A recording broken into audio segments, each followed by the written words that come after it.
আমার নাম রামকৃষ্ণ, আমি ফিজিওথেরাপি ছাত্র। আমার প্রশ্ন হলো, আল্লাহর আদম হাওয়াকে সৃষ্টি করার কি প্রয়োজন ছিল, অথবা এই বিশ্ব জগৎ এগুলো সৃষ্টি করে কি উপকার পাবেন? আমার দ্বিতীয় প্রশ্ন হলো, সবকিছুই কেউ সৃষ্টি করেছে, তাহলে ঈশ্বর তাকেও অবশ্যই কেউ সৃষ্টি করেছে। আল্লাহ শব্দটার অর্থ কি? ভাই 3টা প্রশ্ন করেছেন। প্রথম প্রশ্নটা, আল্লাহ কেন আদম হাওয়াকে সৃষ্টি করলেন, এই সৃষ্টি করার কারণটা কি, বিশ্বজগৎ সৃষ্টির কারণ কি? আল্লাহ সৃষ্টি করেছেন আদম আর হাওয়াকে, তারা দুজনে শান্তিতে থাকুন, যাতে করে মানুষ যাতে আসতে পারে। তারা আমাদের সবার পূর্বপুরুষ। পবিত্র কোরআনে সূরা হুজুরাতের 13 নম্বর আয়াতে উল্লেখ করা হয়েছে, ইয়া আইয়ুহান নাসু ইন্না খালাকনাকুম মিন যাকরিন ওয়া উনসা ওয়া জাআলনাকুম শুউবান ওয়া কাবাইলা লিতাআরাফু ইন্না আক্রামাকুম ইনদাল্লাহি আতকাকুম ইন্নাল্লাহা আলিমুন খাবীর। হে মানুষ জাতি, আমি তোমাদের সৃষ্টি করেছি এক পুরুষ ও এক নারী হতে, আর তোমাদের বিভক্ত করেছি বিভিন্ন জাতি আর গোত্রে, যেন তোমরা অন্যের সাথে পরিচিত হতে পারো। এই জন্য নয় যে অন্যকে ঘৃণা করবে। আর আল্লাহর কাছে অধিক মর্যাদা সম্পন্ন সেই ব্যক্তি যার আছে তাকওয়া। আল্লাহ যেটার মাধ্যমে মানুষের বিচার করেন, টাকা পয়সা নয়, গায়ের রং নয়, জাতি বা গোত্র নয়, ধর্মমত নয়, সেটা হলো তাকওয়া। সেটা হলো আল্লাহকে মানা, ন্যায়পরায়ণতা, ধার্মিকতা। তাহলে আদম আর হাওয়া আলাইহিস সালাম, তারা আমাদের সবার পূর্বপুরুষ। আপনারও পূর্বপুরুষ, আমারও পূর্বপুরুষ, সব মানুষের। সেজন্য আপনাকে ভাই বলে ডেকেছি। ভাই, সব মানুষ ভাই ভাই। আল্লাহ বলেছেন, ইয়া আইয়ুহান নাস, হে মানুষ জাতি। আর পবিত্র কোরআনে সূরা ইসরার 70 নম্বর আয়াতে উল্লেখ করা হয়েছে, ওয়া লাকাদ কাররামনা বানি আদামা। আল্লাহ তাআলা মর্যাদা দিয়েছেন সব আদম সন্তানকেই। হোক আপনি জন্ম নেন ইন্ডিয়ায়, আমেরিকায়, ইংল্যান্ডে, জন্মান কোনো হিন্দু পরিবারে বা মুসলিম পরিবারে বা খ্রিস্টান পরিবারে, আল্লাহ বলেছেন তিনি সব মানুষকে মর্যাদা দিয়েছেন। মানুষে জন্মালে আল্লাহ তাকে মর্যাদা দেবেন। সে হোক আপনার নাম জাকির, আব্দুল্লাহ, রামু, শঙ্কর, মানুষে জন্মালে আল্লাহ মর্যাদা দেবেন। আপনার প্রশ্নতে আসি, কেন আল্লাহ তাআলা মানুষ সৃষ্টি করলেন?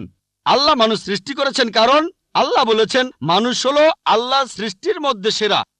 আল্লাহ তাআলা অন্য যা কিছু সৃষ্টি করেছেন তা আল্লাহকে মানে। ফেরেশতা সৃষ্টি করেছেন, আল্লাহ যে আদেশই দেন ফেরেশতাগণ সে আদেশ পালন করেন, তাদের নিজস্ব ইচ্ছা নেই। মানুষ হলো আল্লাহ তাআলার এমন এক সৃষ্টি যার নিজের ইচ্ছা আছে। আমরা তার কথা মানতেও পারি, নাও মানতে পারি। তাই আল্লাহ আমাদের সৃষ্টি করেছেন, আমরা হলাম তার সৃষ্টির সেরা, আশরাফুল মাখলুকাত। তবে আমরা আল্লাহ তাআলার কথা মানতে পারি, নাও মানতে পারি। যদি আল্লাহর আদেশ মানেন তাহলে জান্নাতে যেতে পারবেন, তাহলে বেহেশতে যাবেন, স্বর্গে যেতে পারবেন। যদি আদেশ না মানেন তাহলে জাহান্নামে যাবেন, দোজখে যাবেন। তাহলে এই জীবনটা পরকালের জন্য পরীক্ষা। পবিত্র কোরআনে সূরা মুলকে 2 নম্বর আয়াতে উল্লেখ করা হয়েছে, আল্লাযী খালাকাল মাউতা ওয়া হায়াতা। আল্লাহ তাআলা সৃষ্টি করেছেন জীবন ও মৃত্যু তোমাদের পরীক্ষা করার জন্য। তাহলে এই জীবনটা হলো পরকালের জন্য পরীক্ষা। তাহলে আল্লাহ মানুষ সৃষ্টি করেছেন। আর আল্লাহ বলেছেন সূরা জারিয়াতের 56 নম্বর আয়াতে উল্লেখ করা হয়েছে, ওয়া মা খালাকতুল জিন্না ওয়াল ইনসা ইল্লা লিয়াবুদুন। আমি সৃষ্টি করেছি জিন ও মানুষকে যেন তারা আমার ইবাদত করে। তাই আমাদের উচিত আল্লাহ তাআলার আদেশ নিষেধগুলো মেনে চলা। তাহলে আমরা আল্লাহ সুবহানাহু ওয়া তাআলার অন্যরকম সৃষ্টি যার নিজস্ব ইচ্ছা আছে। আমরা আল্লাহ তাআলার আদেশ মানতে পারি, আবার নাও মানতে পারি। অন্যান্য সকল সৃষ্টি যেমন তারা, গাছ, পাহাড়, পবিত্র কোরআন বলছে তারা আল্লাহ তাআলাকে সিজদা করে, তার সামনে নতজানু হয়, আল্লাহকে মানে। আমাদের স্বাধীন ইচ্ছা আছে, আল্লাহ আমাদের এই স্বাধীন ইচ্ছা দিয়েছেন। এই স্বাধীন ইচ্ছা নিয়ে যদি আল্লাহকে মানেন আপনি তাহলে ফেরেশতাদের উপরে চলে যাবেন। আর যদি আল্লাহ তাআলাকে না মানেন তখন হবেন শয়তানের সহযোগী। আল্লাহ আমাদের সৃষ্টি করেছেন পরকালের পরীক্ষার জন্য। আপনার দ্বিতীয় প্রশ্নে আসি, সবকিছুর একটা স্রষ্টা আছে, আল্লাহকে বানিয়েছে কে? যদি কেউ বলে সবকিছুরই একটা স্রষ্টা আছে, কথাটা ঠিক নয়। সব সৃষ্ট জিনিসের স্রষ্টা আছে। আল্লাহ তাআলার সংজ্ঞা হচ্ছে তাকে কেউ সৃষ্টি করেনি। যখনই বলবেন কে আল্লাহকে বানিয়েছে, সে আল্লাহ নয়। আল্লাহ তাআলার সংজ্ঞা হচ্ছে তিনি সৃষ্টি হননি। ধরেন এক লোক আপনাকে বলল যে ভাই, আমার বন্ধু জন, সে হাসপাতালে ভর্তি হয়েছে, সে একটা বাচ্চার জন্ম দিয়েছে। বলতে পারবেন এই বাচ্চাটা ছেলে না মেয়ে? বলতে পারবেন? চেষ্টা করেন, দেখেন। পারবেন না কেন? ছেলে না মেয়ে? হ্যাঁ না। ধরেন ভাই জন, সে হাসপাতালে ভর্তি হয়েছে, সে একটা বাচ্চার জন্ম দিল। এই বাচ্চাটা ছেলে না মেয়ে? আপনি বলতে পারবেন? না না। 50% চান্স ছেলে না মেয়ে। লোকজন সবাই হাসছে কেন? বলতে পারবেন? পারবেন না কেন? যে উত্তরই বলেন সেটা কি ঠিক হবে? চেষ্টা করে দেখেন, যে বাচ্চাটা জন্মালো সে কি ছেলে না মেয়ে? চেষ্টা করেন। মেয়ে। মেয়ে। ভাই, পুরুষ লোক কি বাচ্চার জন্ম দিতে পারে? হ্যাঁ, এখানে আপনি ভুল করেছেন। একইভাবে ভুল করেছেন যখন বললেন কে আল্লাহকে বানিয়েছে। পুরুষ লোক কোনো বাচ্চার জন্ম দিতে পারে না, তাহলে তো মেয়ে বা ছেলে হওয়ার প্রশ্নই আসে না। এখন কি আপনি বুঝতে পেরেছেন?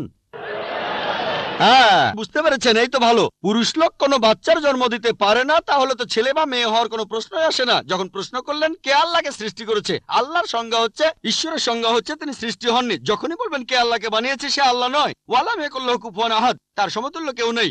এবারে আপনার শেষ প্রশ্নটাতে আসে, আল্লাহকে। আল্লাহকে সবচেয়ে সেরা সংজ্ঞাটা আছে পবিত্র কোরআনে সূরা ইখলাসে 1 নম্বর থেকে 4 নম্বর আয়াতে উল্লেখ করা হয়েছে।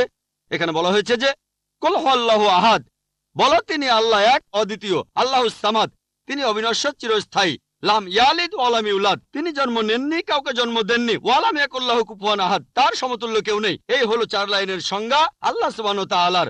যদি কোনো মানুষ, যদি কেউ বলে যে অমুক লোকটা আল্লাহ, সেই লোক যদি এই 4টা শর্ত পূরণ করতে পারে, আমাদের মুসলিমদের কোনো আপত্তি থাকবে না সেই লোককে আল্লাহ বলে মেনে নিতে।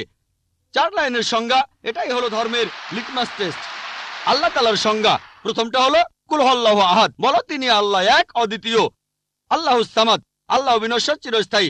লাম ইয়ালিদ ওয়া লাম ইউলাদ, তিনি জন্ম নেননি, কাউকে জন্ম দেননি। ওয়া লাম ইয়াকুল্লাহু কুফুয়ান আহাদ, তার সমতুল্য কেউ নেই। যদি হিন্দু ধর্মগ্রন্থগুলো পড়েন, সেখানেও একই রকম কথা বলা হয়েছে, কুল হুয়াল্লাহু আহাদ।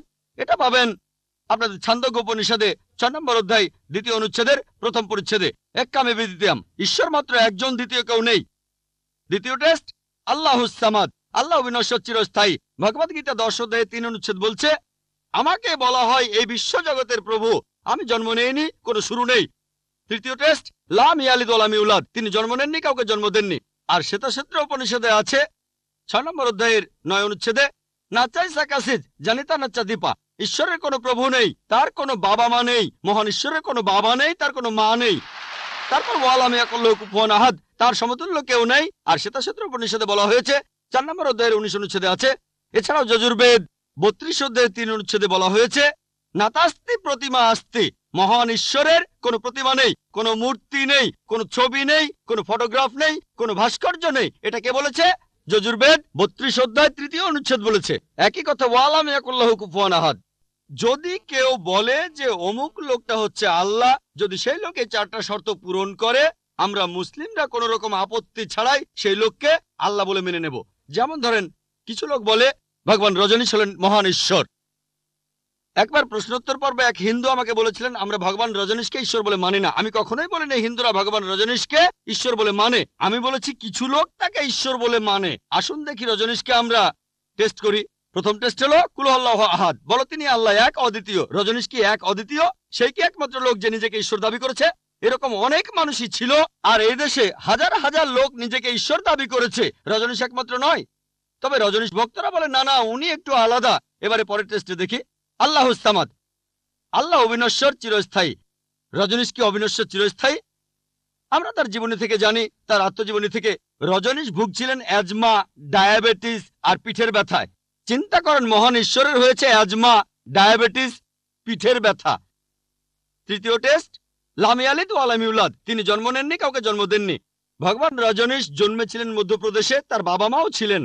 1981 সালে তিনি আমেরিকায় গেলেন, ইউএসএ। তখন হাজারো আমেরিকান তার ভক্ত হয়ে গেল। তারপরে আমেরিকার অরেগন প্রদেশে তিনি বানালেন একটা সেন্টার, আর তার নাম দিলেন রজনীশপুরম, তার গ্রাম। পরবর্তীতে আমেরিকান সরকার তাকে অ্যারেস্ট করে কারাবন্দী করে রাখলো। রজনীশ বলতো যে আমেরিকান সরকার তাকে স্লো পয়জনিং করেছে। চিন্তা করেন, মহান ঈশ্বরকে স্লো পয়জনিং করা হয়েছে।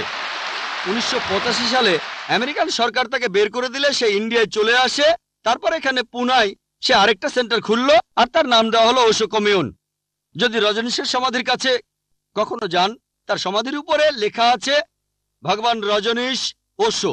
কখনো জন্মাননি, কখনো মরেননি, তবে পৃথিবীতে ভ্রমণ করেছেন 1931 সালের 11 ডিসেম্বর থেকে 1990 সালের 31শে জানুয়ারি পর্যন্ত। কখনো জন্মাননি, কখনো মরেননি, তবে পৃথিবীতে ভ্রমণ করেছেন 1931 সালের 11 ডিসেম্বর থেকে 1990 সালের 31শে জানুয়ারি পর্যন্ত। তার সমাধিতে এটা লিখতে ভুলে গেছে যে পৃথিবীর 21টা দেশ তাকে ভিসা দেয়নি। মহান ঈশ্বর আসলেন এই পৃথিবী ঘোরার জন্য, বিভিন্ন দেশে যাওয়ার জন্য তার নাকি ভিসাও লাগে। তখন গ্রিসের আর্ক বিশপ বলেছিলেন, যদি রজনীশকে এই দেশ থেকে তাড়িয়ে না দেওয়া হয়, আগে তার ঘর পোড়াবো, তারপর ভক্তদের ঘর পোড়াবো। শেষ টেস্ট ওয়ালাম ইয়াকুল্লাহু কুফুয়ান আহাদ। পরীক্ষাটা এতই কঠিন যে একমাত্র আল্লাহ ছাড়া কেউই পাশ করবে না। যখনই আল্লাহর সাথে কারো তুলনা করবেন, সে আল্লাহ নয়। ওয়ালাম ইয়াকুল্লাহু কুফুয়ান আহাদ। এখন ভগবান রজনীশ অন্য অনেক মানুষের মতো মুখে দাড়ি ছিল, একটা নাক, দুটো চোখ, দুটো কান, দুটো হাত। যখন আল্লাহর সাথে পৃথিবীর কোনো কিছুর তুলনা করবেন, সে আল্লাহ নয়। ওয়ালাম ইয়াকুল্লাহু কুফুয়ান আহাদ। যদি কেউ বলে যে আল্লাহ তাআলা হাজার গুণ বেশি শক্তিশালী, আপনারা কি শোয়ার্জনেগারের নাম শুনেছেন? এই লোকের নাম কখনো শুনেছেন? কখনো শুনেছেন তার নাম?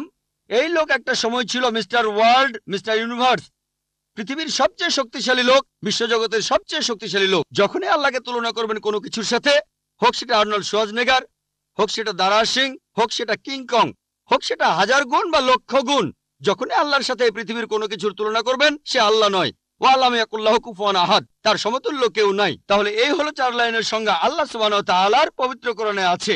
আপনি যে ঈশ্বরের পূজা করছেন, ভাই, সেই ঈশ্বরকে সূরা ইখলাস দিয়ে টেস্ট করুন। যদি তিনি পাশ করেন, তাহলে সত্যিকারের ঈশ্বর, তা না হলে নকল ঈশ্বর।